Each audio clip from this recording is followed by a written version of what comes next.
Question number 9, in figure X Y and X dash Y dash are two parallel tangent. X Y और X dash Y dash है कि ये दोनों कैसे हैं, पैरेलल है, ये और ये पैरेलल टेंजेंट है। Circle with centre O centre हो गया, and another tangent A B, एक और टेंजेंट है A B with point of contact C, point of contact C intersect X Y at A, intersect A X Y को A पर and X dash Y dash को B पर intersect करता है। Prove that A O B 90, A O B ये 90 का है, ये हमें प्रूफ करना है। तो सबसे पहले हम क्या करेंगे, ज्वाइन कर देंगे हम ओ को सी से, ठीक है ना। इसको तो यहाँ लिखेंगे ज्वाइन सी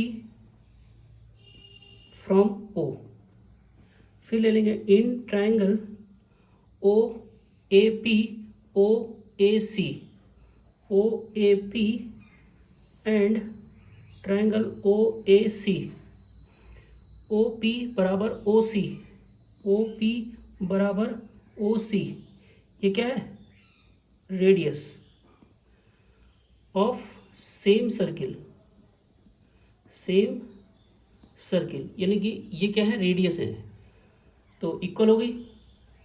फिर उसके बाद ए पी और ए सी, ए पी इक्वल टू ए सी, ये क्या है, tangent,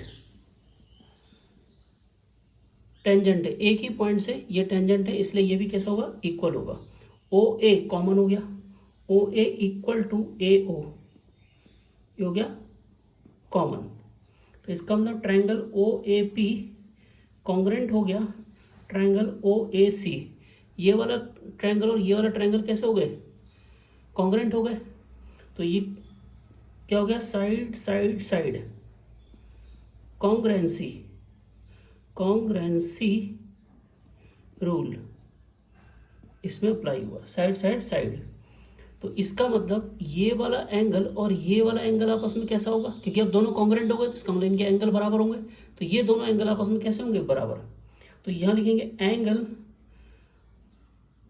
A O P equal to angle A O C, C P C D, ये एंगल आपस में बराबर होंगे, इसे मान लिया इक्वेशन नंबर फर्स्ट।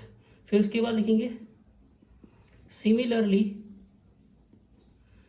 बिल्कुल वैसे ही अब ये वाला ट्रायंगल ये 90 का होगा और ये भी 90 का होगा, ठीक है ना। ये इसमें कॉमन हो गया ओ बी, ये दो ट्रायंगल है, ओ बी कॉमन हो गया, बी सी और बी क्यू टेंजेंट हो गया, और ओ क्यू और ओ सी क्या है, रेडियस है, तो ये भी कैसा है, कॉन्ग्रेंट हो गया। तो triangle O B C, O B C congruent होगा triangle O B Q, O B Q.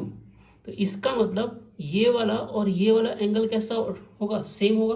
तो B O Q, angle B O Q is equal to angle B O C, B O C, ये आपस में कैसे होंगे, equal होंगे, ठीक है, क्योंकि ये दोनों कॉन्ग्रेंट है।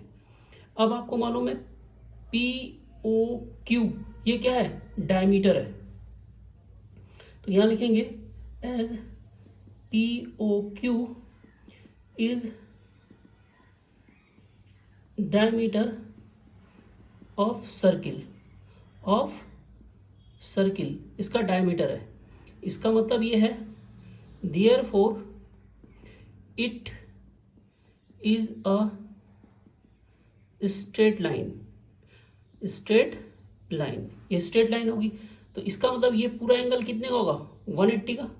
तो यहां लिखेंगे A O P, angle A O P plus A O C, angle A O C, B O C plus angle B O C plus angle B O Q, angle B O Q is equal to 180 degree, ठीक है।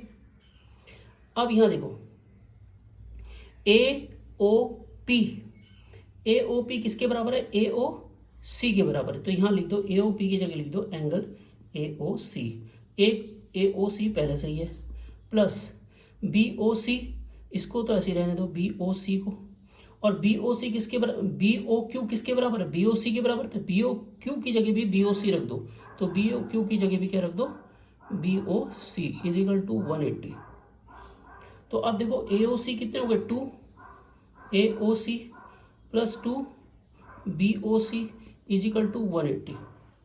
तो इसमें 2 common ले लो, अंदर क्या बचा, A O C plus angle B O C is equal to 180। A O C B O C, तो हम इसको लिख सकते हैं ए ओ बी, ये पूरा एंगल कितने का हो गया, ए ओ बी, और ये 2 इसके नीचे चला गया, इस पूरे को लिख सकते हैं A O B is equal to 180 upon 2, यानी कितना आ गया 90 डिग्री। तो angle A O B is equal to 90 degree, और यही आपको क्या करना था, प्रूफ करना था।